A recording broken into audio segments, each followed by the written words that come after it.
पुष्पाणि समर्पयामि।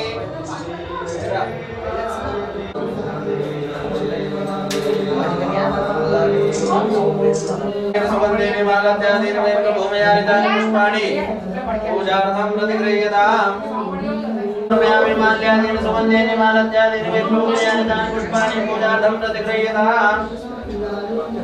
नारदनाशनि विरञ्च हरेश मध्ये कृति प्रदे कल्पनोरतने महारे विद्याप्रदायिनि सरस्वती। ओम तत्वायामि ब्रह्मणा वन्दमान सदा सस्ते यजमानो ब्रह्मेणमानो वरुणे पुत्रशों भ्रमाणाय प्रमोखे एकं सप्राणि समर्पयामि। पुष्पमाल्यं समर्पयामि माल्यादीन सुगन्धेन मालाद्यादीन मे प्रभूमयानितानि पुष्पाणि पूजार्थं प्रतिगृह्यताम्।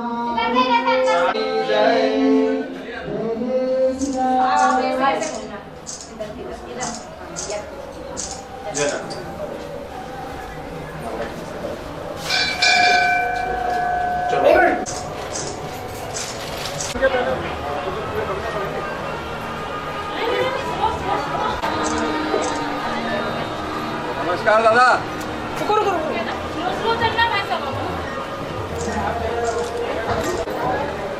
हाँ चलो।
मार्गदर्शन हमें अनुग्रहित करेगा। बहुत बहुत आभारी हैं हम सभी मातृशक्तियों को जिन्होंने कलश यात्रा में उपस्थित होकर हमारे 7 दिन तक आप लोगों को यहाँ पर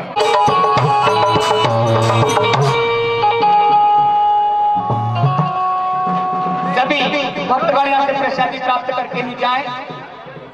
आदरणीय गुरु महाराज कुछ समय में उनके श्रीमुख से आप सभी को यहाँ पर कथा का श्रवण कराएंगे। निवेदन है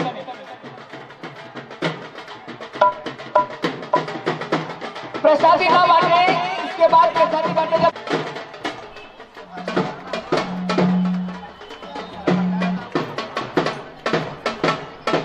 बोलिए भगवान महापुराण की। उधर सामने सामने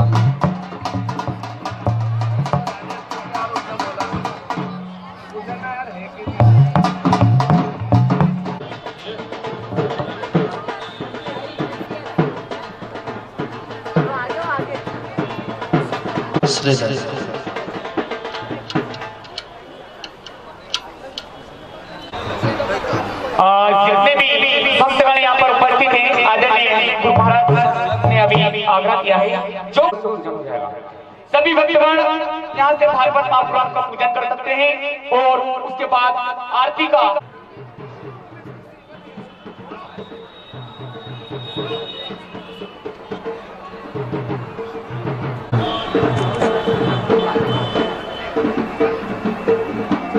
शरीर आता है।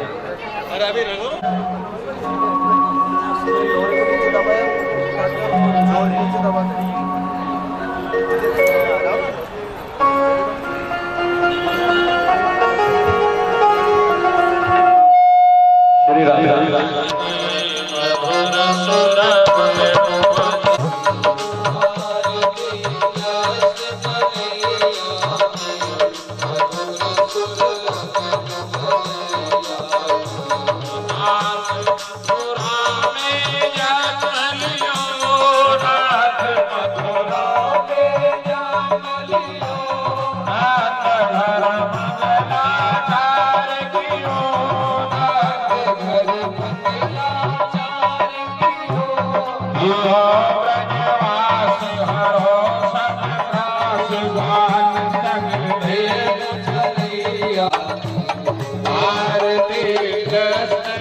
कन्हैया की मधुर सुर गणपतिया जगन्नाथ भगवान की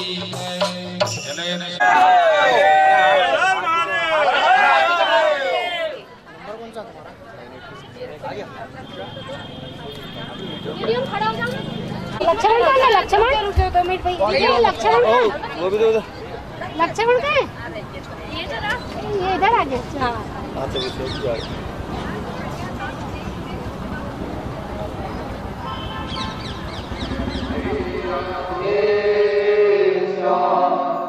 कृष्णाय वासुदेवाय हरये परमात्मने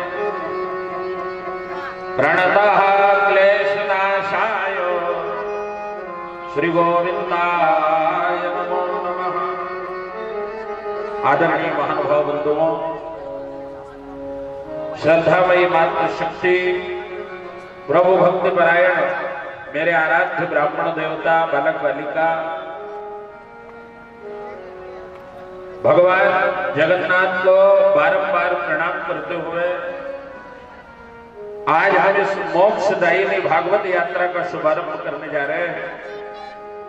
बड़ा सौभाग्य है हमारा कि 11 वर्ष अखंड ये अविरल धारा बह रही है।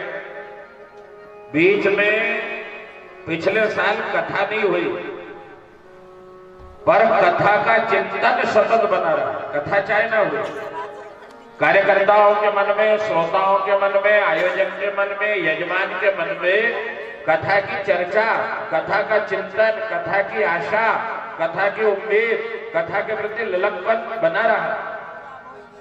और भागवतकार ने कहा है कि कंपन्ते सर्व पापानि, कथा में जाओ या न जाओ, पर कथा में जाना है ऐसा विचार आपके मन में आया और पाप नष्ट होना शुरू हो गया।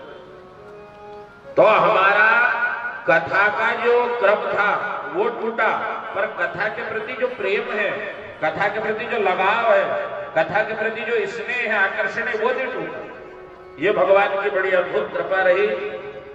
पूरे 4 महीने चर्चा चलती रही, विचार बनता रहा, पर हरि इच्छा भावी बलवाना, करने वाला, कराने वाला, प्रेरणा देने वाला, ऊर्जा देने वाला सब परमात्मा है। आप हम तो बातें आ जाए, विपत्ति आ जाए, हम सह लेंगे, पर कम से कम वर्ष में एक बार तेरी सेवा करने का अवसर मिले, शोभा यात्रा का अवसर मिले, कथा सुनने का मौका मिले, इससे दूर मत कर। तेरे चरण शरण जो हमारे जीवन में जुड़ी हुई है, ये अद्भुत कृपा है भगवान के साथ, और ये उन्हीं को मिलता है ये मौका। भागवत माथे पे रखने का, कलश उठाने का, यात्रा में जाने का, कथा सुनने का अवसर उन्हीं को मिलता है जिनके कथा सुन लेंगे, बेटे का ब्याह हो जाएगा तब कथा करा लेंगे। ये विचार करते करते कई चले गए, वो करोड़ों रुपए तिजोरी में धरे रह गए, पर कभी मौका नहीं आया ग्रंथ माथे में उठाने का, यजमान बनने का। और आज 11 वर्षों से हर साल जो हमारे ऊपर ये कृपा है भगवान, दुर्लभो मानुषो जीव देहो, 84 लाख योनि में सर्वश्रेष्ठ देह जो है वो मनुष्य देह है, मनुष्य काया है। और इस मनुष्य देह में विधाता ने उसके चरणों में बुला लिया। ये तो अद्भुत कृपा है। मोह पर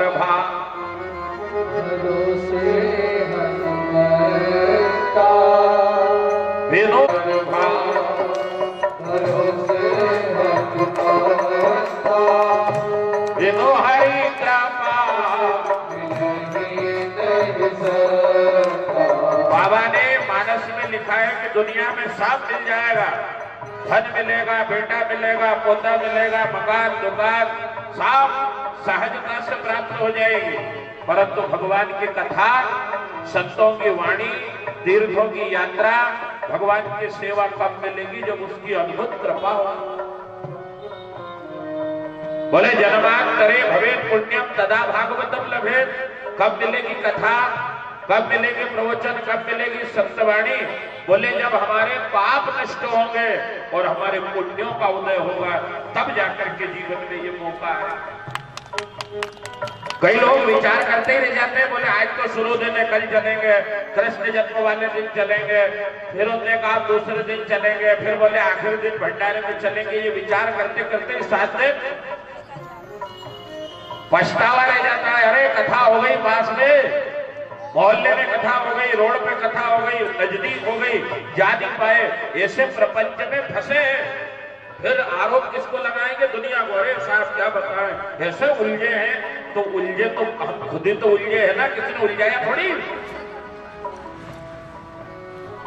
ये प्रार्थना करना भगवान से, परमात्मा ये तूने जीवन तो दे दिया, ये मनुष्य देह दे दी, बड़ी कृपा की, और अब इस शरीर में आने के बाद इस आत्मा को, इस बुद्धि को, हमारे जीव को तेरे चरणों में लगा करके रखना, ये भी तेरी जिम्मेदारी है। क्योंकि संसारी लोग है ना,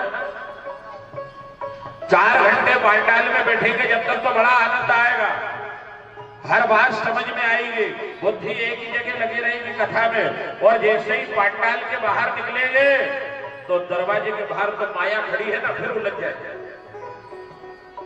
और ऐसा एक बार नहीं हुआ, कई जन्म जन्मांतर से ऐसा होता आ रहा है। कई बार हमने कथा सुनी, कई बार संकल्प करे, कई बार विचार बनाए, आज के बाद तो जो महाराज ने कहा है वही करेंगे। यहाँ से ऐसा प्रण करके निकले और जैसे ही घर गए, धीरे धीरे धीरे धीरे वो माया उलझाएगी ना, ये संसार उलझाएगा, अपनी ओर खींचेगा। संसार का क्रम क्या है? माया ये आत्मा परमात्मा की ओर दौड़ रही है और माया उसको खींच करके संसार की ओर ले जा रही है। इसी खींचतान में कई जन्म बिगड़ गए हमारे। ये पहला जन्म नहीं है, इससे पहले भी कई बार ऐसा है। और बड़े बड़े लोग गए, बड़े बड़े धनवान, करोड़पति, अरबपति, राजा महाराजा, बड़े बड़े दादा बहादुर पहलवान कई बह गए। कारण है ना, हाथी का कितना बड़ा शरीर है, बड़े बड़े दांत, बड़ी सूंड, बड़ा माथा, बड़े पांव, बड़ा पेट। पानी पीने गया और ऐसी बाढ़ आई कि एक क्षण में हाथी बह गया। देखने वालों ने कहा कि ये मछली में 50 ग्राम वजन है, ये नहीं बही, ये नहीं डूबी बाढ़ में, और कुंटलों जिसमें वजन है और इतनी विशाल जिसमें ताकत है वो बह गया। बड़ी सावधानी से समझना बात। वो कैसे बह गया? अरे इतना सब कुछ होने के बाद में बह गए ना, समझना उसके पास ताकत है, उसके पास बड़े बड़े दांत है, सूंड है, सब है, पर तैरने में कमजोर है ना। हमारे पास मकान है, दुकान है, कारखाना है, फैक्ट्री है, बच्चा है, पत्नी है, सब है, पर ये भव सागर है और भव सागर में से वही पार निकलेगा जिसको उल्टी धार तैरना। मछली उल्टी धार तैर लेती है ना, तैरना पड़ेगा तब पार जाएंगे। और तिराने वाला को ये कथा, ये प्रवचन, ये संतवाणी, ये भजन कीर्तन वो विषय है जो भव सागर से आपको पार ले जाएगा। इसलिए जुड़े रहो, हर दिन भगवान से यही कामना करना, करुणा निधान साफ कर लेना।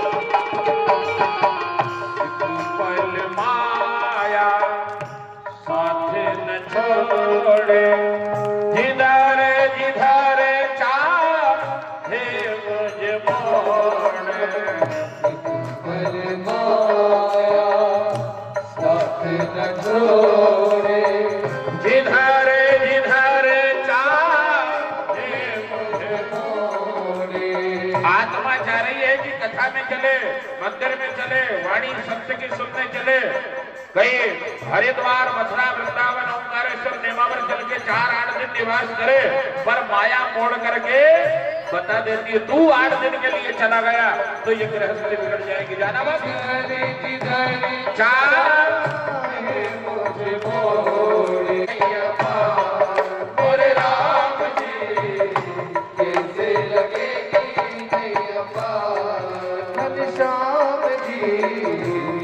और कृष्णा आएगा तब ये नैया भव सागर से पार लगेगी, तब जन्म लेने का उद्देश्य पूरा होगा। कभी ये विचार करा? मन ना बने अनुरागी और बने ना लगे भक्ति से हरि पूजा से मेरा रिश्ता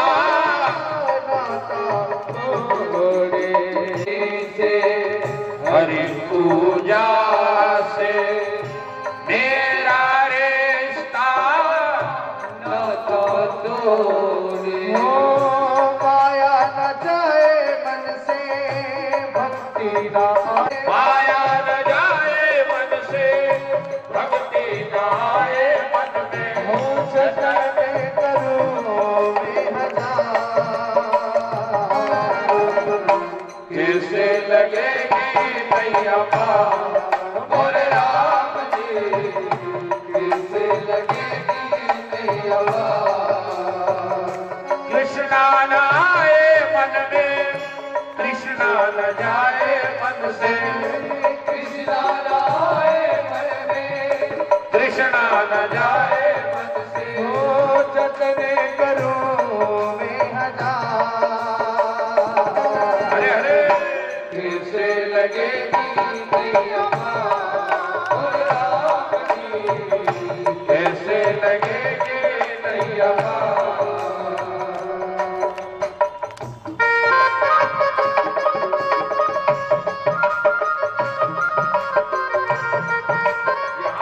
जीव को परम सुख की अनुभूति होती और हम लोग 4 दिन 8 दिन 7 दिन 10 दिन की कथा सुन रहे हैं। अनिश्चित कालीन ब्रह्म सत्र चला, 88,000 महात्मा भगवान के पास गए और बोले ऐसी कोई जगह बताओ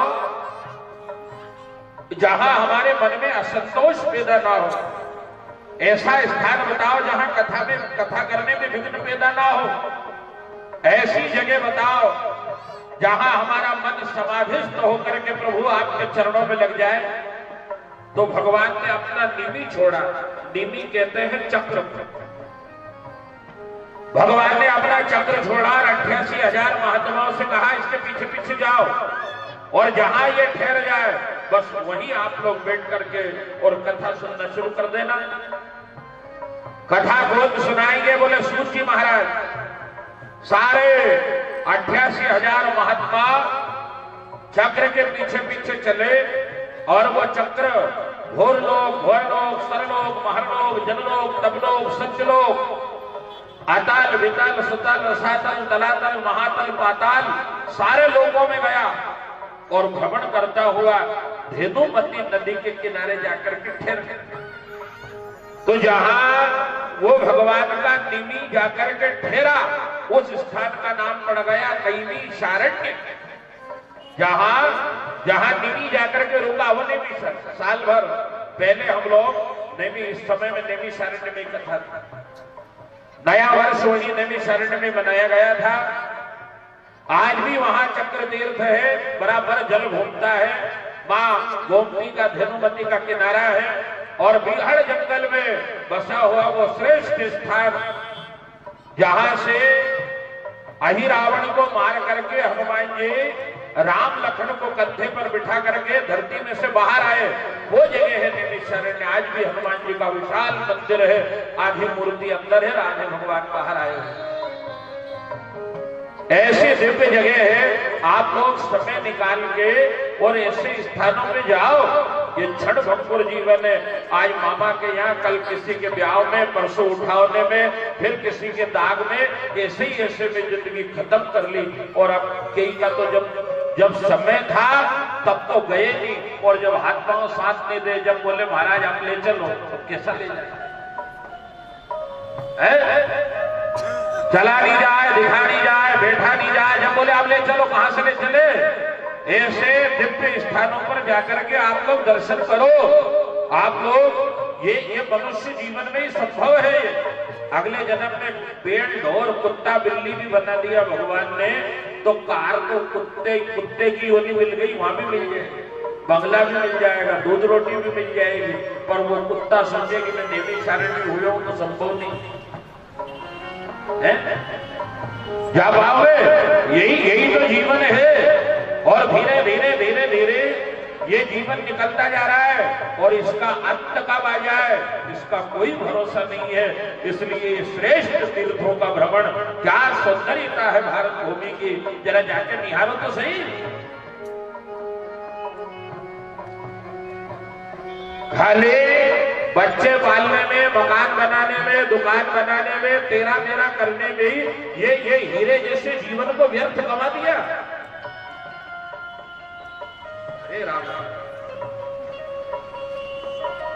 क्या कैसे कैसे दिव्य स्थान है भारत की धरती पर, कैसे कैसे संत मनीषी महामुनियों का तपस्थली है, जाकर के दर्शन तो करो। यही इसी में सार्थक है, इसी में संभव है।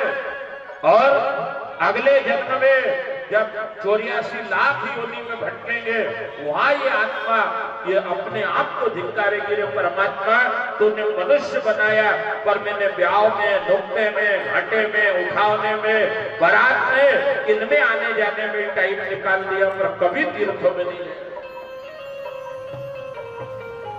88,000 महात्मा विराजमान हो गए, और दैनिक सारण्य जैसे पावन स्थान पर विराजमान सूत जी महाराज के चरणों में दंडवत प्रणाम करके कहा, गुरुवर ऐसी कथा सुनाओ जो मोक्ष देने, धन देने वाली, बेटा, पोता, परिवार, नाती देने वाली कथा नहीं, ऐसी कथा सुनाओ जो मोक्षदायिनी हो। और किसका मोक्ष? धर्म करने वाला, माला फेरने वाला, 4 बजे उठने वाला, दान करने वाला, कथा सुनने वाले का मोक्ष करना तो सरल है, पर ऐसी कथा सुनाओ कि पाप करने वाला, क्योंकि कलयुग का जो मानव है ना, वो दिन रात पाप करेगा, बिना कारण झूठ बोलेगा, और बाद में झूठी सौगंध खाएगा। पाप, अधर्म, अन्याय करने वाले कलिकाल के महापापी मानव का उद्धार हो जाए, ऐसी कोई दिव्य कथा। क्या होगा, क्या स्थिति है हमारी? व्यापार में, व्यवसाय में, लेन देन में झगड़ा टालने के लिए कहीं झूठ बोलना पड़े तो चले, और बिना कारण कई लोगों की आदत है दिन भर बोले, और जितने बोले उसमें से आधे से ज्यादा बिना कारण। देखो, जितने ज्यादा बोलोगे उतनी ज्यादा झूठ बोलने में आएगी, और जितने कम बोलोगे उतने झूठ से बचोगे। कई लोगों की आदत है बिना कारण बोलना, चुप नहीं रहे, यहां जाए वहां, और जितना बोला पता चला 100 बात बोली तो 100 की सुनी करने वाला, खाली अपना पेट भरने वाला जो मानव है, उनका कल्याण कैसे होगा? ऐसी कोई पावन कथा श्रवण कराओ। श्री सूत जी महाराज वर्णन कर रहे हैं, संतों, आज आपका पवित्र भाव देख करके और वो दिव्य परम पावन भागवत की कथा श्रवण कराता हूं, जो भगवान नारायण के द्वारा भगवान ब्रह्मा ने सुना। भगवान ब्रह्मा के द्वारा सनक, सनंदन, सनत कुमार और सनातन ने सुना, और सनत कुमारों के द्वारा देव ऋषि नारद ने सुना। संतों ने कहा, बोले गुरुदेव, भगवान के मुखारविंद से ब्रह्मा ने सुना, मानी जाए, और भगवान के द्वारा, ब्रह्मा के द्वारा सनत कुमारों ने सुना, ये भी मान लेंगे। पर नारद जी 7 दिनों तक एक जगह कैसे मिट गए? पर्यटन में विधान लोकान। नारद जी को तो दक्ष ने श्राप दिया है कि एक गाय का दूध लगा ले, इतनी देर से ज्यादा एक जगह नहीं बैठ सकते। दक्ष के 10,000 बेटे थे, बड़े ध्यान से सुनना, स्कंद पुराण की कथा है। और भागवत का जो महात्म्य है ये पद्म पुराण से लिया गया। बोले दक्ष ने अपने 10,000 बेटों से कहा, बोले जाओ जाकर के ब्याह करो, संतान को जन्म दो, ब्रह्मा जी की सृष्टि को आगे बढ़ाना है, वंश बढ़ेगा, नाम बढ़ेगा। और वो 10,000 बेटे सृष्टि रचाने के लिए गए, बच्चों को जन्म देने, गृहस्थ बसाने के लिए गए, और रास्ते में नारद जी मिले।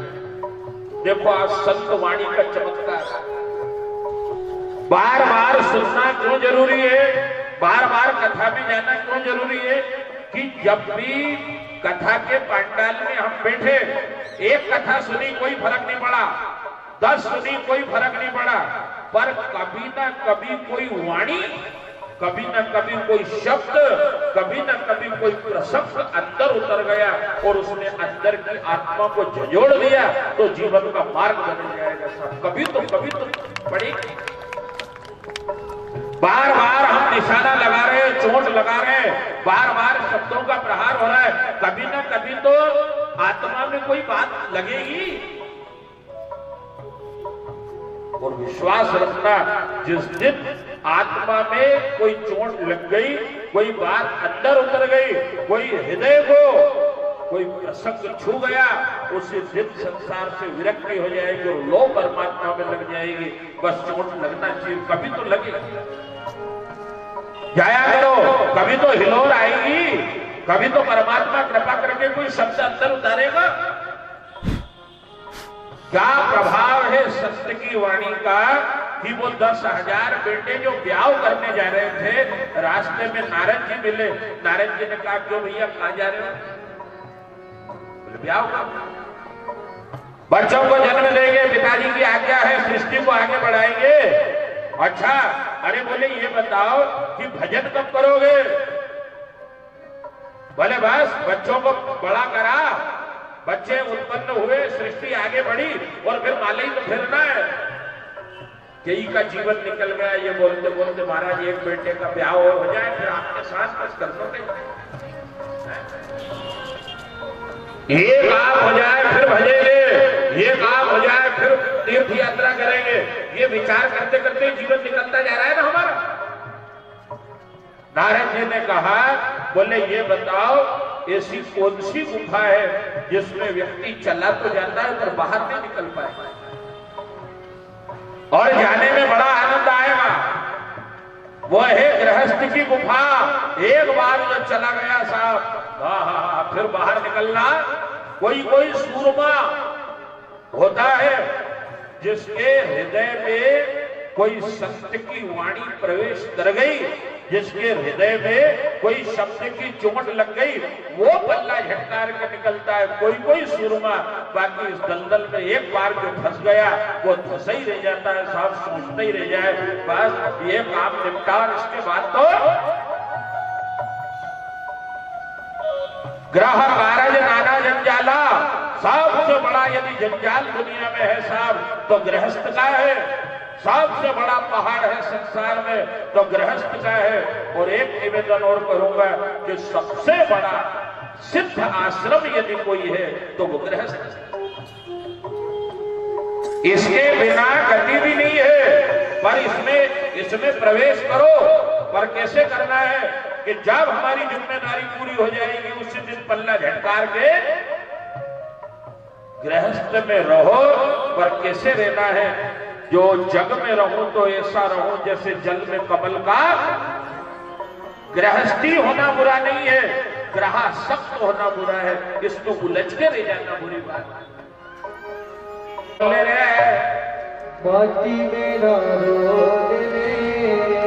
अब तो मिला है फिर न मिलेगा, कभी नहीं कभी नहीं कभी।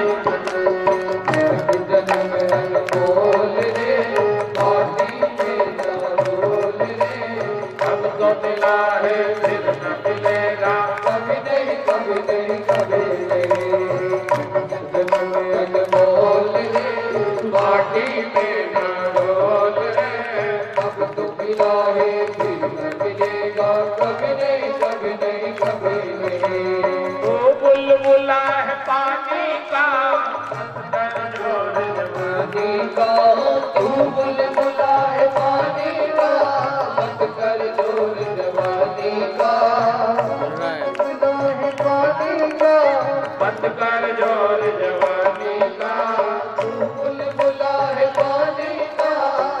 कर जोड़ जवानी का, संभल संभल कर चल कर बंदे। पता नहीं लोगों में से कोई है आज तक कोई रुका, आज तक कोई पकड़ पाया?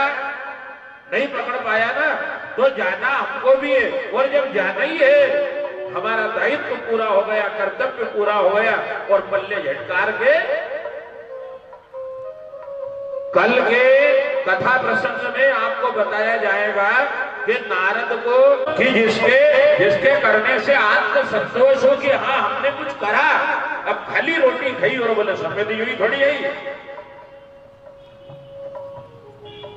कुछ समझाने जाओ तो वे बोले कि साहब हम भी अन्न खाना भी बहुत बड़ी बात है।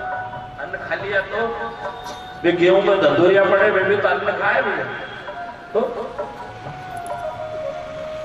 अन्न खा लिया या सफेदी आ गई, ये कोई बड़ी बात नहीं है। आप तो ये बताओ कि जीवन में पुरुषार्थ क्या करा, भजा कितना। नारद जी ने समझाया, बोले उलझ मत जाना। और एक बार जो उलझ गया वो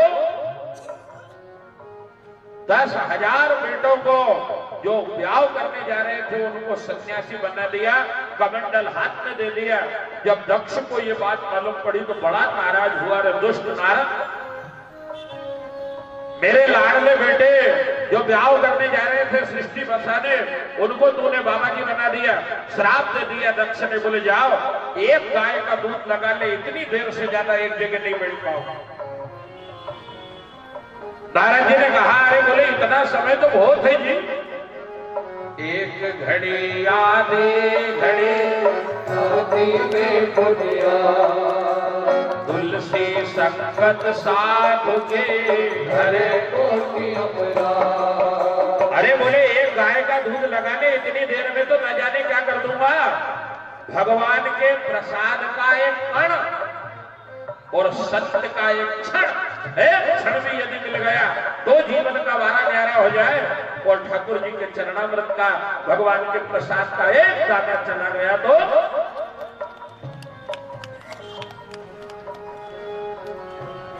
और नारद जी यहां वहां भ्रमण करते रहते। 7 दिन तक एक जगह किससे बैठे?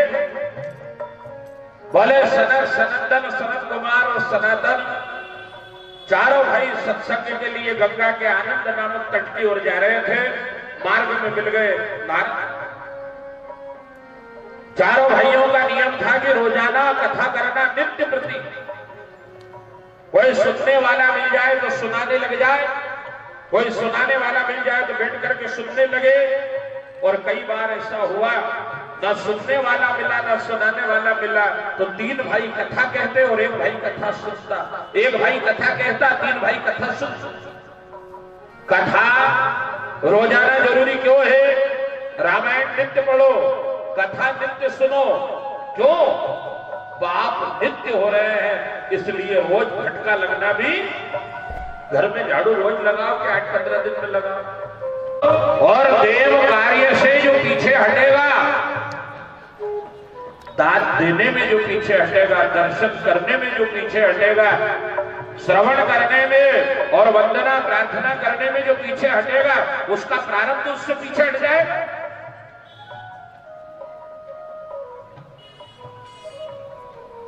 सज्जनों, चारों भाई रोजाना सत्संग करते थे तो नित्य प्रति कथा करो, किसी न किसी प्रकार से श्रवण करो। खाना भी जरूरी नहीं है, कपड़े बदलना भी जरूरी नहीं है। आप तो भगवान का भजन कहीं भी कर लो। कल और विस्तार से बताएंगे कि भाव कुभाव अनक अलसहूं और नाम जपत मंगल दिशि दसहूं।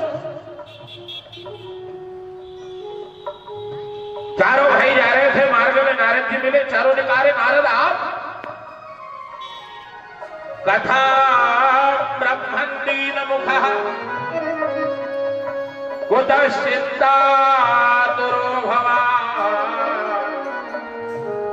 त्वरितं गम्यते कुत्र कुतश्चागमनं तव। अरे नारद क्या बात है, कहां से आ रहे हो? और ये आपके वस्त्र पसीने में भीग रहे हैं, आंखों से आंसू गिर रहे हैं, क्या है ये? अरे नारद, कोई गृहस्थी ऐसा कांपे जिसकी पत्नी हो, बच्चे हो, परिवार हो, तो मान्यता की बात है। पर आप अरे सदा दिवाली सत्य की और 12 मास बसंत, भाई क्या बात है, क्यों रो रहे हो, क्यों कांप रहे हो? नारद ने कहा सज्जनों, आज आप जिस आनंद को ग्रहण कर रहे हो या जिसका आप लाभ ले रहे हो, इसके लिए स्वर्ग के देवता तरस रहे हैं। बड़े ध्यान से समझना, स्वर्ग में क्या व्यवस्था है। आंख बंद करो, भला वस्तु चाहिए उसी, आंख बंद करो, फलानी वस्तु चाहिए, तुरंत आपको वो वस्तु प्रदान हो जाएगी। परंतु जो स्वर्ग में रह रहे हैं वो भगवान से ये कामना कर रहे हैं, विधाता हमको तो इंदौर में जन्म दे, हरिद्वार में जन्म दे, ओंकारेश्वर में जन्म। अरे भाई, जिनको स्वर्ग मिल गया और स्वर्ग के को सुख देने का सारा साधन है स्वर्ग में, पर आत्मा जिसके द्वारा तृप्त हो जाए, आत्मा जिसके शरीर को सुख मिल रहा है, आत्मा को शांति की अनुभूति होती है कथा के पंडाल में, और स्वर्ग में सब मिलेगा पर भगवान की कथा सुनने को नहीं मिलेगी, बाकी सारी मिलेगी। एक कार में, बगले में, एयर कंडीशन में आपके शरीर को सारा सुख मिल रहा है, पर आत्मा जिससे तृप्त हो जाए वो कोई साधन है वहां? कबीरदास जी मरते मरते रोने लगे, और जब रोने लगे तो लोगों ने कहा, बोले ओ बाबा, अरे शर्म नहीं आ रही है? अरे आपने लिखा है कि मरने से सब जग डरा, अपने मन आनंद। सारा जगत मरने से डरता है, कबीरा नहीं डरता, और आज मरते मरते आप ही रो रहे हो। अरे दास कबीरा ने ऐसी ओढ़ी कि जो कि त्यों धर देनी, क्या कहेंगे लोग? क्या? अरे मरने के बाद आपको तो भगवान मिलेंगे। कबीर और जोर जोर से रोने लगा, बोले ये सत्य है कि मरने के बाद मुझे भगवान मिलेंगे, वैकुंठ मिलेगा। लोगों ने कहा, बाबा फिर क्यों रो रहे हो? कबीर ने कहा कि भगवान तो मिल जाएगा भाई, पर पांडाल में बैठ के भगवान की कथा सुनने का जो आनंद है वो वहां नहीं मिलेगा। इसलिए पांडाल में नाचने का जो आनंद है, संतों की झूठी पत्तल उठाने का जो आनंद है, गाय का गोबर उठाने का जो आनंद है, वो यही है। ना स्वर्ग में है, ना अपवर्ग में है। वैकुंठ मिल जाएगा, भगवान मिल जाएंगे, स्वर्ग मिल जाएगा मेरी माताओं, पर ऐसे पंडाल में बैठ करके कथा की बस्ती में झूमने का जो आनंद है वो। नारद बोले, स्वर्ग के देवता यहां आना चाहते हैं। मैंने विचार करा कि जिनको स्वर्ग मिल गया वो मृत्यु लोक में जाना चाहते हैं, तो क्या ये मृत्यु लोक स्वर्ग से भी ज्यादा अच्छा है? तो पृथ्वी वियाता ज्ञात्वा सर्वोत्तमामिति पुष्करम च प्रयागम च काशी गोदावरी तथा। बोले मैं सारे लोगों में भ्रमण करता हुआ पृथ्वी में आया, मैं प्रयाग में गया, पुष्कर में गया, हरिद्वार में गया, ऋषिकेश गया, हर जगह गया, पर जहां जहां गया पाप करने वाले और झूठ बोलने वालों की भरमार नजर आई। जिनके नख आरु जटा विशाला तई बड़ तापस होई कलिकाला, जिनका आश्रम बड़ा, जिनकी दाढ़ी बड़ी, जिनकी विलासिता बड़ी, वही बड़ा महात्मा माना जा रहा है। ये माला कितनी फेरे, भजन कितना करे, इससे कोई मतलब नहीं।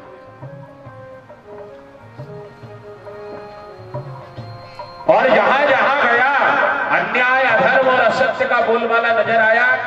और यहां वहां भ्रमण करता हुआ मैं वृंदावन धाम में गया, वहां भक्ति महारानी रो रही है।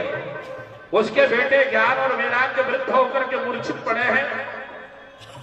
ज्ञान और वैराग्य को जगाने का मैंने लाख प्रयास करा, जब नहीं जागे तो आकाशवाणी ने कहा, नारद कोई साधन करो।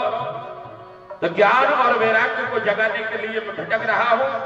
ओहो, सनत कुमारों ने कहा, वाह नारद, अपने दुख में 50 लोग दुखी है, सारा जगत दुखी है, पर सत्य वही है जो किसी और के दुख को देख करके दुखी हो जाए। सत्य में और कंस में क्या अंतर है मैंने बताया होगा आपको। सत्य है या कंस है ये पता कैसे चलेगा? कोई सीन तो है नहीं जो अलग मालूम पड़ जाए।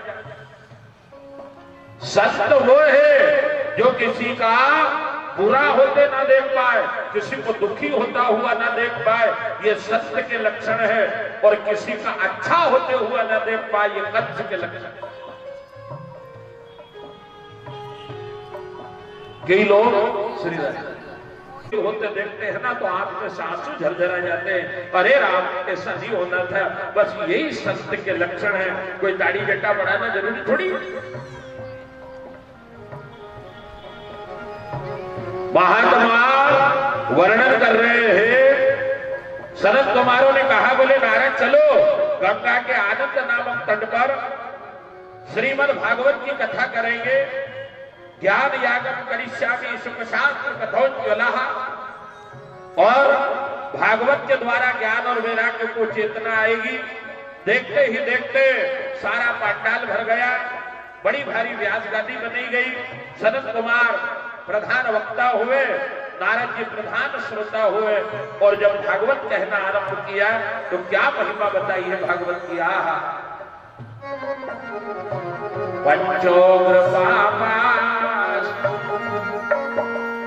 छल छादमकारिणः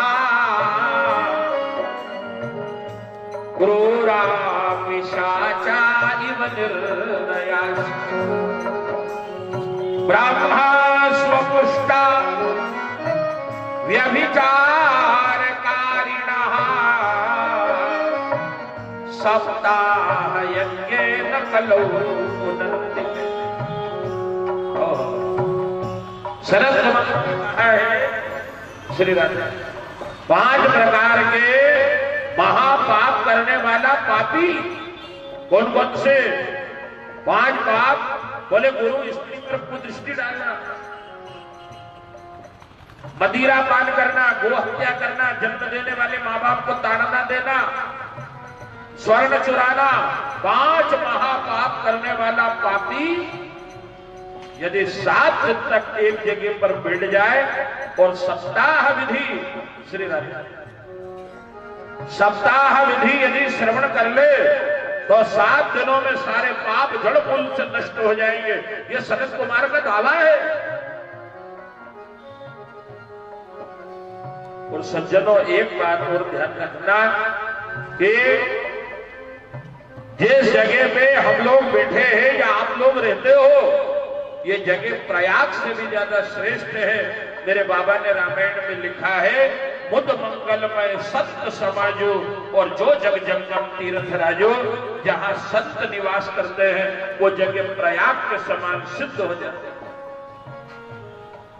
जहां गंगा यमुना सरस्वती त्रिवेणी की धार आकर के मिली है ना प्रयागराज, प्रयागराज में रहना और संत के दर्शन करना।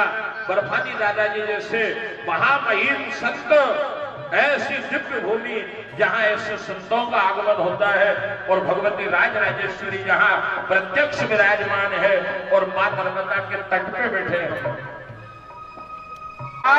और मां राजराजेश्वरी बैठी है, इसलिए उसकी गोद में हम लोग निवास कर रहे हैं। अहो भाग्य मान करके रहो, यहाँ क्या पवित्र भूमि है। महिमा तो समझो।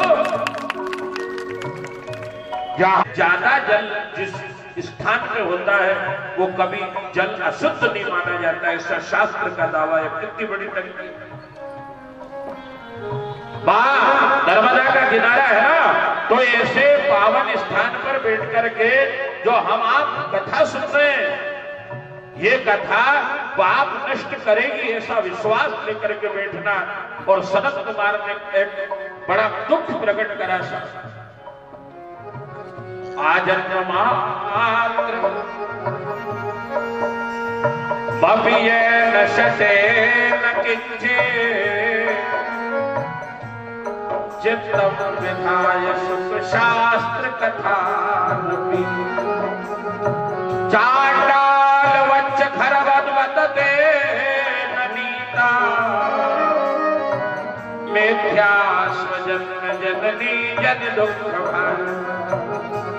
बोले जिस व्यक्ति ने अपने जीवन में एक बार भी भगवान की भागवत कथा न सुनी हो, उस व्यक्ति का जीवन पशु की तरह बेकार चला गया। और सनत कुमार ने जैसे ही भागवत महिमा बताया और भक्ति ज्ञान और वैराग्य को लेकर के पांडाल में आकर के नृत्य करने लगी। भगवान प्रकट हो गए पांडाल में, सारे संत भक्त भगवान का जय जयकार करने लगे, घंटा घड़ियाल बजने लगा, शंख ध्वनि होने लगी, सारे देवता भगवान की स्तुति करने लगे। और भगवान ने भक्ति को वरदान दिया कि तू जहां जाएगी वहां मैं जाऊंगा। तू किसी तीज के घर भी चली गई ना तो तेरे पीछे पीछे मैं वहां भी आऊंगा। जहां भक्ति गई, भक्ति रविदास की दुकान पे गई, जहां वो चप्पल जूते जोड़ता था वहां भगवान गए। भक्ति धन्ना जाट के खेत में गई, वहां भगवान गए। भक्ति सदन कसई के यहाँ गई, वहां भगवान गए। भक्ति सबरी भिल्ली के यहाँ गई, वहां भगवान गए। जहां जहां भक्ति गई वहां वहां भगवान। जहां भक्ति है, ये कथा का पांडाल क्या है, ये भक्ति का एक केंद्र है। यहाँ नाचना गाना बजाना झूठना आनंद लेना जो कर रहे हैं हम लोग, क्योंकि भक्ति आ गई ना। और जहां भक्ति है वहां भगवान।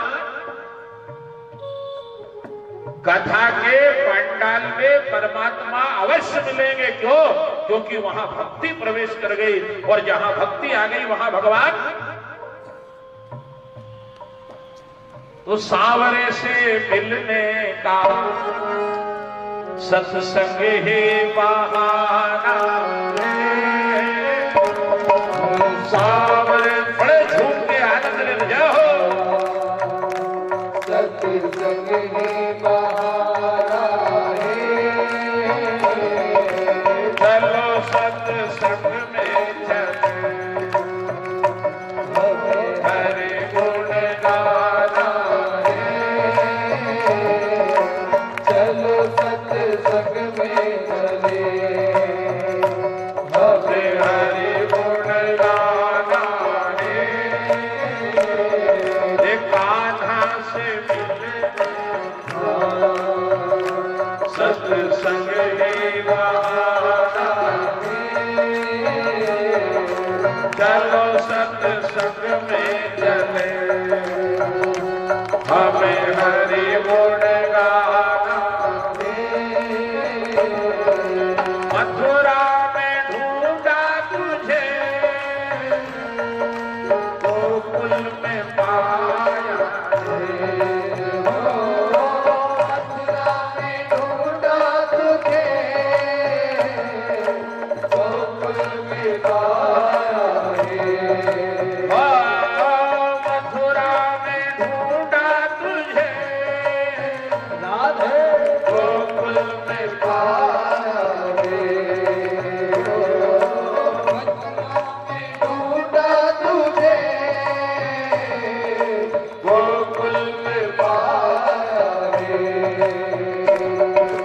वृंदावन की गलियों में, राधे वृंदावन की गलियों में मेरे श्याम का बसेरा है।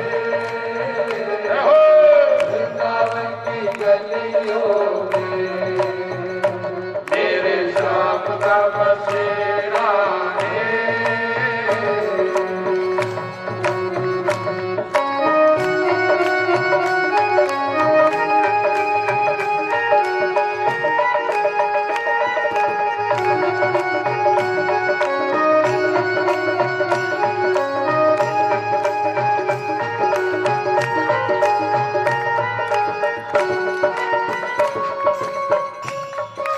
गीता में ढूंढा तुझे, भागवत में पाया है। गीता में ढूंढा तुझे, भागवत में पाया है। गीता में ढूंढा तुझे, भागवत में पाया है। भागवत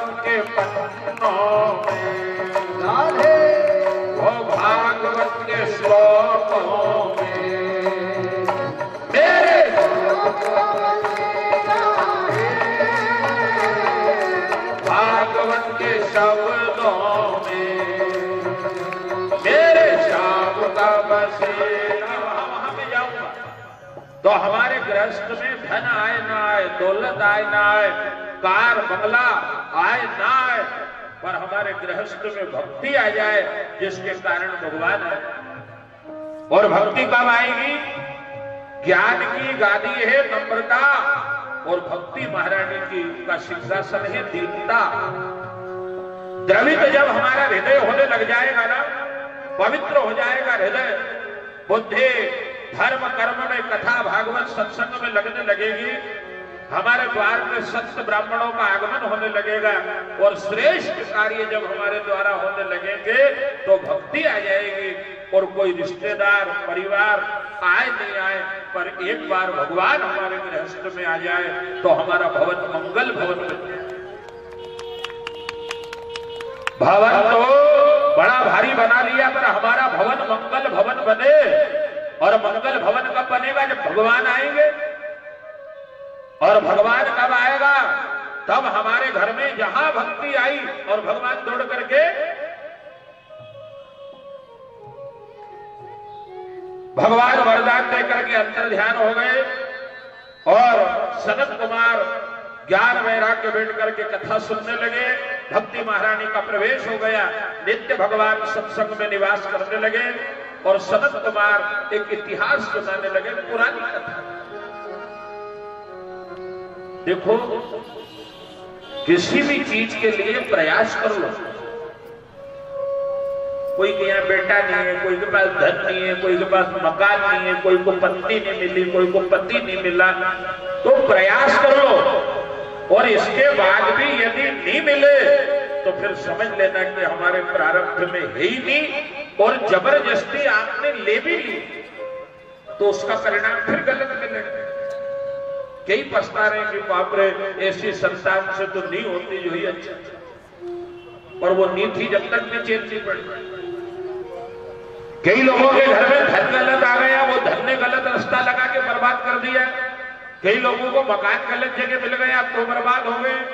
कई को पत्नी खूब छटपटाए मिली, और मिली तो ऐसी मिली जिसने पूरा जीवन तबाह कर दिया। तो प्रयास कर लो, और प्रयास करने के बाद नहीं मिले तो हाथ जोड़ लो कि हमारे भाग्य में कहां तक रहोगे। भगवान से आप जिद करो, ये दे दे, ये दे दे, ये दे दे, वो दे देगा। भक्ता, भगवान ने कहा है अहम भक्ता पराधीना देवाधीनाम जगत सर्व मंत्राधीनाम च देवता, वो दे देगा, पर फिर भोगना तो हमको ही है। भगवान से ये कहो कि मेरे भाग्य में हो और उससे मुझे लाभ मिले तो ही देना। भगवान कार दे दे, कार दे दे, कार दे दे, कार दे दे, पता चला उसने दे दी, 2-4 आठ दिन चली और 4 उड़ी खाई कार, लेकिन नहीं देती तो ही बढ़िया। साबुन तो था। तो आप कहीं एक व्यक्ति भोजन करने गया, बोले आज तो पूड़ी सब्जी हलवा भजिए, कुछ नहीं, खीर ही खीर पीऊंगा। दोना आगे कर दिया, खीर परोसने वाला आया, उससे कहा पूरा भर दे, उसने भर दिया। भरने वाले तो भर दिया ले, पर उठाया तो मालूम पड़ा कि नीचे से फूटा था वो।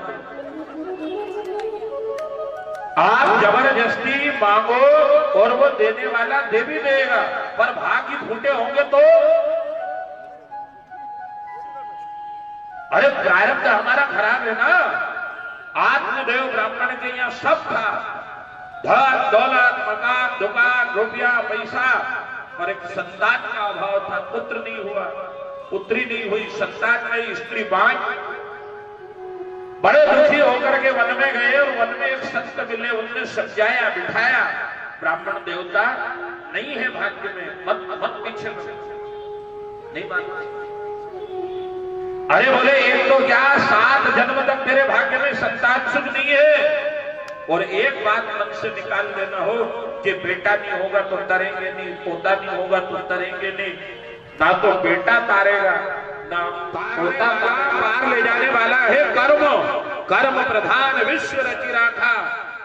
हमारा भजन तारेगा, हमारा दान तारेगा, हमारा मंत्र तारेगा, हमारा आशीर्वाद तारेगा हो कि ये तार देगा, ये तार देगा, ये तार देगा।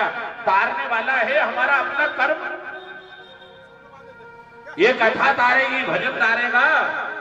जटायु गिद्ध का कौन बेटा पोता नाती था साहब? सबरी भिल्ली का कौन बेटा पोता नाती था? भीष्म पितामह के कौन बेटे पोते नाती थे? कोई नहीं। जब जब भी कोई तरा है तो अपने कर्म से तरा है। इसलिए विश्वास भजन पे करना, दान पे करना, धर्म पे करना, ये तारने वाला है। खूब समझाया, महात्मा ने मान जाओ, नहीं माना। बाबा जी ने एक फल दे दिया, बोले खा लेना, पत्नी को खिला देना, बच्चा हो जाएगा, बेटा होगा। घर गया और ब्राह्मण की पत्नी बड़ी विचित्र थी साहब।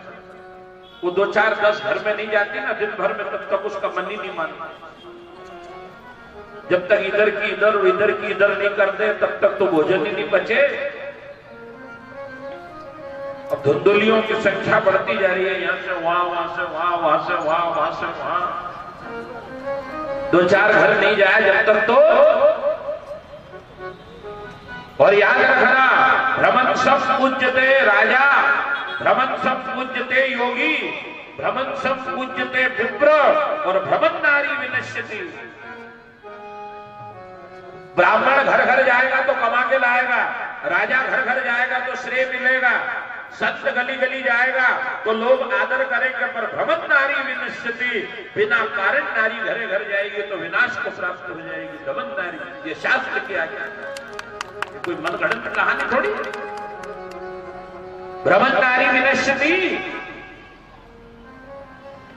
यहां गई वहां गई, और जब फल ले जाकर के दिया, आत्मदेव ने खा लेना, बेटा होगा। अरे राम, बड़ी तकलीफ हुई। अरे मैं तो बांझ का और विधवा का जीवन अच्छा समझती हूँ, कहां झंझट, ना बनाना, ना खिलाना, ना लालन पालन करना, और बच्चा होने में संकट कितनी है। गर्भवती हो गई तो गांव में आना जाना बंद हो जाएगा, फिर किसके घर में क्या हो रहा है मुझे पता कैसे चलेगा। और कहीं मेरा गर्भ टेढ़ा मेढ़ा हो गया तो मृत्यु भी हो सकती है, मर भी सकती हूं। और सबसे बड़ी चिंता तो ये हुई, जब गर्भवती हो जाऊंगी, बच्चा होगा तो घर का काम करने मेरी ननद को बुलाना पड़ेगा, और वो ना मालूम कितना सामान चोर चोर के ले जाएगी। बड़ी इतने में उसकी बहन आ गई, बोले देख बहना, तू ये फल खाने की झंझट में मत पड़े, मैं गर्भवती हूं, मेरा बच्चा होगा, वो तू ले लेना, बदले में धन दे देना। मेरे यहाँ खाने वालों की तो लाइन लगी है, पर खाने को कुछ नहीं है, और तेरे यहाँ खाने के भंडार भरे हैं तो खाने वाला कोई नहीं। बड़ी विडंबना है संसार में। कई जगह ऐसी है जहां खाने वाले हैं, खाने को तरस रहे हैं, और कई जगह खाने के भंडार भरे हुए हैं तो वो खाने वाला। अरे और मेरा जो बच्चा होगा वो ले लेना बहन, और तू ये फल में कितनी सत्यता है ये जानने के लिए गाय को खिला दे। आत्मदेव ने की पत्नी धुंधुली ने फल गाय को खिलाया, और आत्मदेव से कहा कि मैं गर्भवती हूं, तो आत्मदेव तीर्थ यात्रा करने के लिए चल दिया। ये गृहस्थ का नियम है, जब पत्नी गर्भवती हो जाए तो पुरुष ने उसके कक्ष में प्रवेश नहीं करना। भगवान की शरण में रहे, गर्भावस्था में पति और पत्नी दोनों भजन करें भगवान का, व्रत होता है, तब जाकर के संस्कारवान श्रेष्ठ संतान पैदा होती है। ये घर घर हिरण्यकश्यप और घर घर दुशासन पैदा क्यों हो रहे? नियम भंग होने के कारण। बोले भजन करने लगे आत्मदेव, और समय आने पर उसकी बहन ने एक बेटे को जन्म दिया, और वो बेटा रात में उसके पति ने लाकर के धुंधुली को दिया, ढेर सारा धन ले गया। आत्मदेव आया, नगाड़े बजवाए, बेटा हुआ, बेटा हुआ, बेटा हुआ। और थोड़े दिन बाद जिस गाय ने फल खाया था ना, उस गाय को भी एक मानव पुत्र हुआ, जिसके कान गाय के कान के समान थे। उसका नाम रख दिया गोकर्ण। धुंधुली का बेटा धुंधुकारी हुआ, गाय का बेटा गोकर्ण हुआ। धीरे धीरे दोनों बड़े होने लगे और दोनों की जो विचारधाराएं थी, कर्म थे, वो सब अलग अलग। गोकर्ण गाय पालता और धुंधुकारी कुत्ते पालता। अब तो गोकर्ण ढूंढने जाओ तो मिलते ही नहीं है ना साहब। धुंधुकारी हर घर में कुत्ता का। गोकर्ण ने संतों की संगति करना आरंभ की और धुंधुकारी ने जितने भी चोर थे सबको अपना मित्र बना लिया और यहां वहां चोरी करने लगा, अधर्म अन्याय करने लगा। और एक दिन आत्मदेव के पास आया, बोले पिताजी धन निकालो। समझाया आत्मदेव ने, अरे लाला हमारे घर धन कहां है, तूने सब उड़ा दिया। अरे बेटा मैं बूढ़ा हूं, तू जवान है, अब तू मेरी सेवा कर। धुंधुकारी ने एक डंडा उठाया, बोले पिताजी बहुत दिन से सोच रहे थे आज थोड़ी सेवा हो जाए। और डंडा लेकर के जब पीटने लगा और ताड़ना डंडे से जब मिली तब आत्मदेव रोने लगा। अरे सही कहा था बाबा ने, ऐसी संतान से तो ये संतान जीवन अच्छा था, इसलिए कभी भगवान से दे दे दे दे दे दे दे सही दे। अरे दी है तो यथेच्छसि तथा गुरु। हे भगवान जिसमें मेरा कल्याण हो, जिसमें मेरा भला हो, धन दे तो ऐसा देना जिसके द्वारा धर्म हो। सट्टे में, जुए में, लड़ाई झगड़े में लगे ऐसा धन मत देना। पत्नी दे तो पत्नी मनोरमा दे ही मनोवृत्तानुसारिणी तारिणी दुर्ग संसार सागर से कुलोद्भवा। हे भगवान ऐसी पत्नी देना जिसके द्वारा संसार सागर से पार उतरूं, डूबने वाली डुबाने वाली नहीं। और संतान यदि मांगना है भगवान से तो देवकी सुत गोविंदम वासुदेव जगतपते देहि में तनियम कृष्णम त्वामहं शरणं गताः। हे भगवान ऐसी संतान देना जिसके द्वारा मैं तेरे धाम तक आ जाऊं, वो इतना श्रेष्ठ हो कि मेरे जीवन का कल्याण हो जाए। और देहि सौभाग्यम आरोग्यम देहि में परमं सुखम रूपम देहि जयम देहि यशो देहि। हे भगवान मांग भरना तो ऐसी मांग भरना जैसी माता सीता की भरी, मां पार्वती की भरी गई, उर्मिला की भरी गई, जिनका नाम रोशन हुआ। मांगो भगवान से पर दे, या तो देना ही मत, पर यदि दे तो ऐसा देना जिसके द्वारा हमारा उद्धार हो। और नहीं तो जैसे है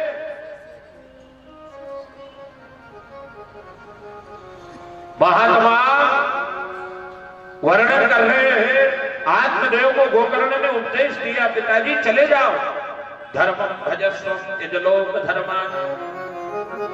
पिताजी धर्म का अनुसरण करो। कैसे? इनके पीछे कब तक रहोगे? कई माथा ठोके, अरे साहब थोड़ा दारू पिए, गाली दे, बहुत लड़ाई करे, भला ना ढिमका, तो क्यों रो, छोड़ो ना। आपने समझा नहीं भैया, सीधे रहो, अच्छा कमाओ, अच्छा खाओ, अच्छा पहनो, अच्छा बोलो। अब ये दारू पी के तमाशा करे तो तुम कब तक ठोके खाओगे? जो सीधा बोलने को तैयार नहीं उसको त्याग दो। धर्मं भजस्व त्यजलोक धर्मान। और भगवान के चरणारविंद में आपका दायित्व था, आपकी जिम्मेदारी थे, सो आपने पूर्ण निभा दे। अब हमारा काम पूरा हो गया, अब हम भगवान के चरणों में जाएंगे। आपको जैसे जो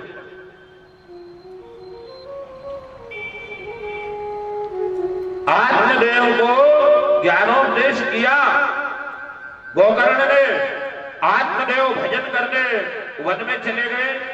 और धुंधुली जल्दी हुई लकड़ी से जब धुंधुकारी ने मारा, तब धुंधुली हाय हाय करके रोने लगी, रे विधाता ये है मेरे कर्म की सजा। ध्यान देना बंधुओं, गीता में भगवान ने लिखा है, अवश्यमेव भक्तव्यम कृतम कर्म शुभाशुभम। हमारे द्वारा किए गए अच्छे और बुरे दोनों प्रकार के कर्म का परिणाम एक दिन हमारे सामने आएगा। सावधान रहना, आज जो आप कर रहे हो वो कल भोगने के लिए तैयार रहना। कर्म प्रधान विश्व रचि राखा, जो जसु कराही असफल चाखा। कर्म प्रधान विश्व रचि राखा, जो जस करहि असफल चाखा। कर्म प्रधान विश्व रचि राखा। आपने आज जो करा है कल भोगने के लिए तैयार हो जाना। भोगना पड़ेगा, ये ध्रुव है। और कर्म की सजा से जगत में आज तक ना तो कोई बचा है और ना कोई बच पाएगा। जितने अच्छे बोए हैं वो अच्छा भी मिलेगा, ये भरोसा रखना, बेकार नहीं जाएगा हो। और जितने खोटे करे हैं उनके लिए भी तैयार रहना एक दिन सामने।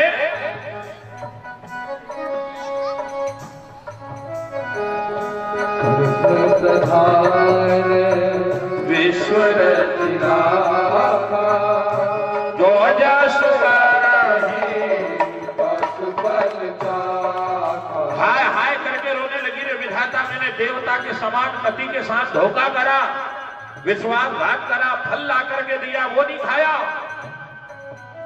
और बहन से ये दुष्ट मोल खरीद लिया, कहां जाके रहूं।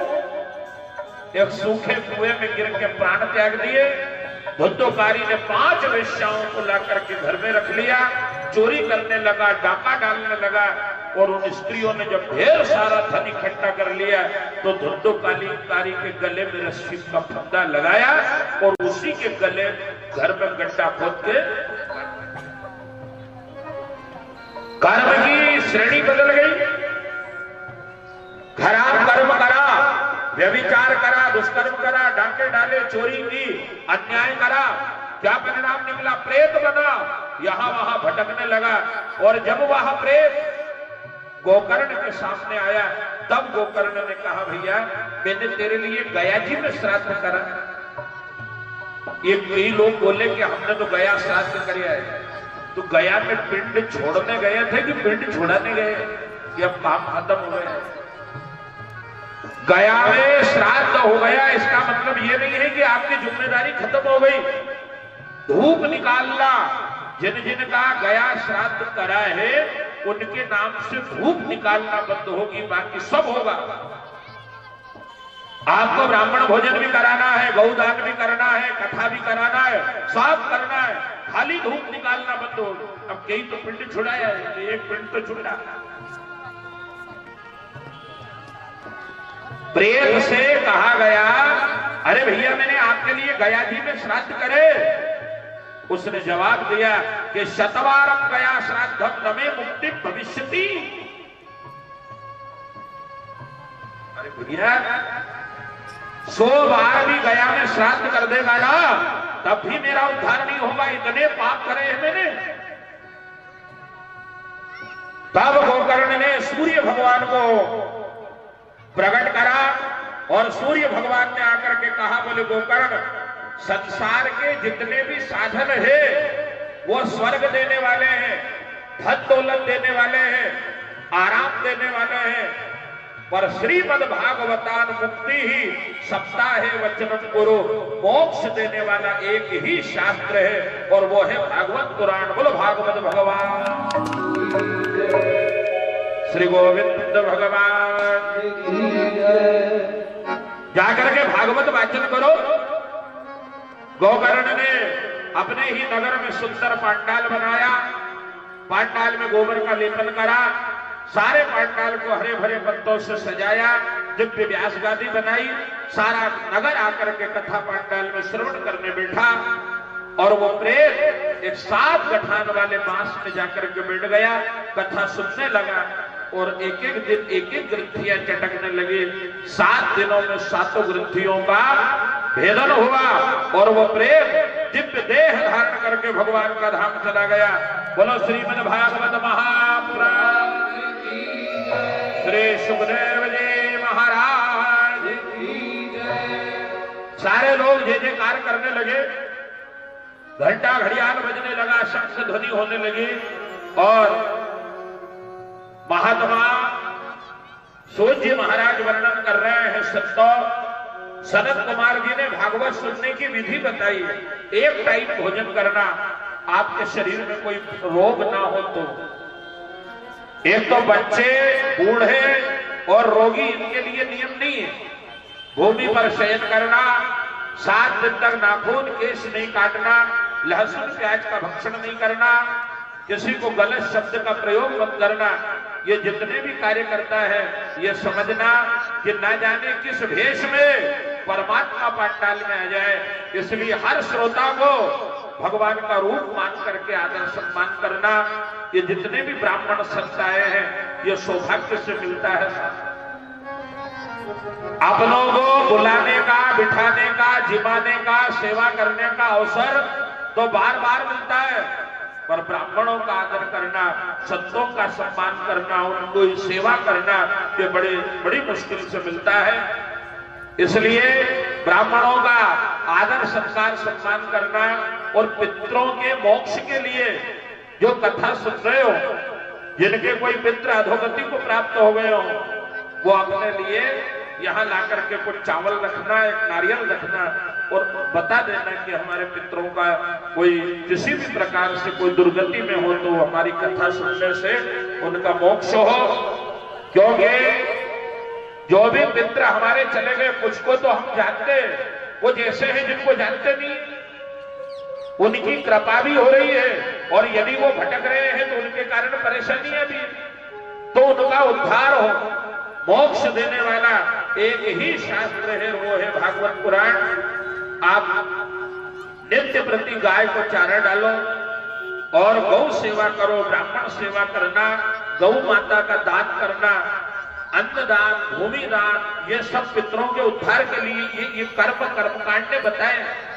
अब इतना यदि हम नहीं कर पाए, गाय नहीं दे पाए, कोई को जमीन नहीं दे पाए, सोना नहीं दे पाए, तो कम से कम कथा तो सुन पाएंगे, इतना तो कर सकते। तो हम ये जो कथा सुन रहे हैं, इसका जो पुण्य है वो हमारे पितरों को मिले और उनकी सदगति हो जाए, ताकि उनके आशीर्वाद हमारे ऊपर हो, उससे हमारे यहाँ आनंद हो जाए। कल बराबर आप लोग जो लोग तुलसी लाए हो वो तुलसी अर्चन करें, पुष्प चढ़ाएं, भगवान का पूजन करें। एक भजन होगा, इतनी देर में आप लोग सभी पूजन अर्चन करें, इसके बाद आरती होगी। बोलो जगदम्बा मात की। श्री राधे, श्री राधे।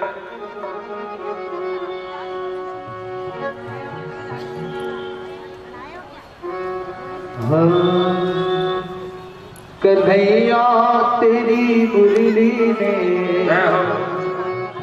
गोपाल तेरी मुरली ने दीवाना कर दिया, दीवाना कर दिया। गोपाल तेरी मुरली ने, कन्हैया तेरी मुरली ने दीवाना कर दिया, दीवाना कर दिया। लाल तेरे मुरली ने, लाल तेरी मुरली ने दीवाना कर दिया, दीवाना कर दिया।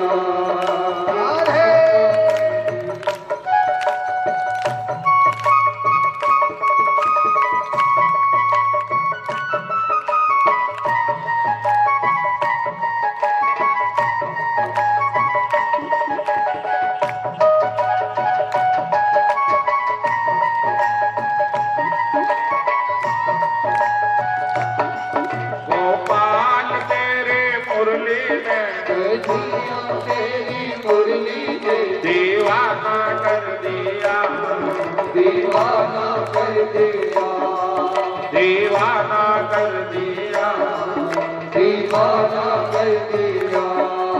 वन वन में ढूंढती हूँ तेरा पता नहीं है, वन वन में ढूंढती हूँ तेरा पता नहीं है, वन वन में ढूंढती हूँ तेरा पता नहीं है, वन वन में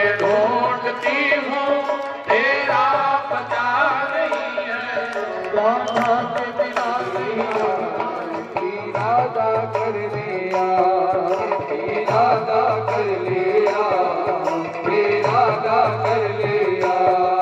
गोपाल तेरे मुरली में कर दिया तेरी मुरली में, दीवाना कर दिया, दीवाना कर दिया। एक मन था भी आपको समर्पित कर दिया, समर्पित कर दिया। एक मन था भी आपको, एक मन था वो भी आपको समर्पित कर दिया, समर्पित कर दिया।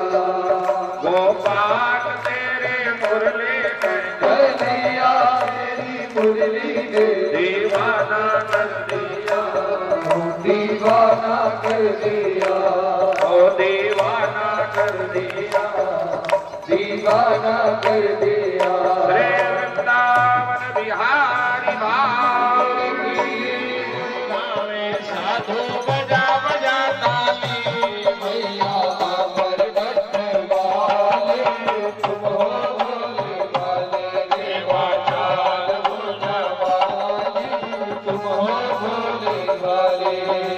घोर मगर पर तेरे सवारे हाथ कमल को फूल को देते देते सिद्धे हमें गई जो भूल। मैया पर बैठने वाले तुम हो भोले वाले, रे पार भोजा वाले तुम हो भोले वाले। ये निर्धनियों को धन देती मां, अज्ञानी को ज्ञान। सर्वदा निर्धनियों को धन देती मां, अज्ञानी को ज्ञान। अभिमानी का मान घटा कर पोती नाम निशान। मैया पर बैठने वाले तुम हो भोले वाले, रे पार भोजा वाले तुम हो भोले वाले। ये लाखों पापे तुमने तारे लगे कमल की देर। पापी तुमने डाले लगे नवल की देर। अब तो मैया जय हो, अब तो मैया मेरे बारे कहाँ लगा दी दे। मैया पर बैठने वाले तुम हो भोले वाले, देवाचार बुझा वाले तुम हो भोले वाले।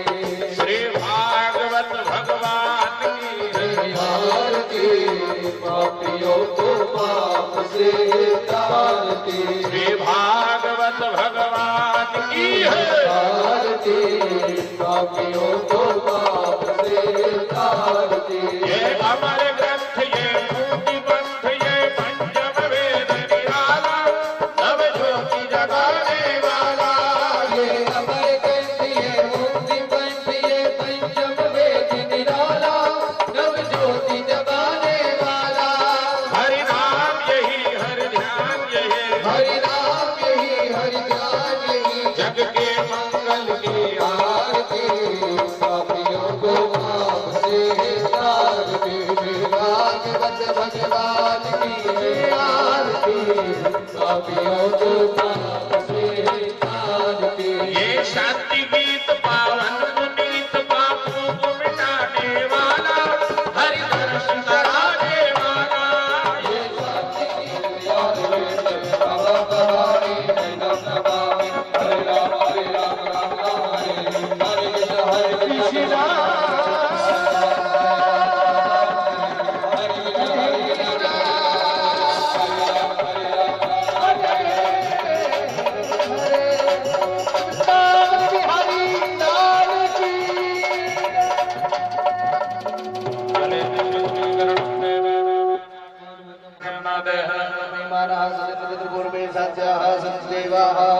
ओम राजा धराजाय कृष्ण साहिने नमो वै वेट बनाय करो मैं समय कामानि काम कामाय वै हम कामने सरो वेट बनो दधातु कुबेराय वै सुनाय महाराजाय ओम सस्य साम्राज्य भोज्यं स्वराज्यं वै राज्यं परमेण्डं तस्य अवसंग्रहे आविक्षतस्य काम प्रहर्वशमे देवासभास ओम एकदंताय विद्महे कात्यायनी च विद्महे कन्या पुष्पांजलिं समर्पयामि। यानि कानि च पापानि जन्मान्तरकृतानि च सर्वाणि नश्यन्तु प्रदक्षिणाय भागवत भगवान की श्री वृंदावन बिहारी लाल की हनुमान जी महाराज की पंडरीनाथ भगवान की गुरु गोविंद महाराज की राजराजेश्वरी मैया की ओम नमः पार्वती पते हर हर महादेव। प्रसाद लिए बिना कोई न जाए, प्रसाद लेकर के जाना है सभी को।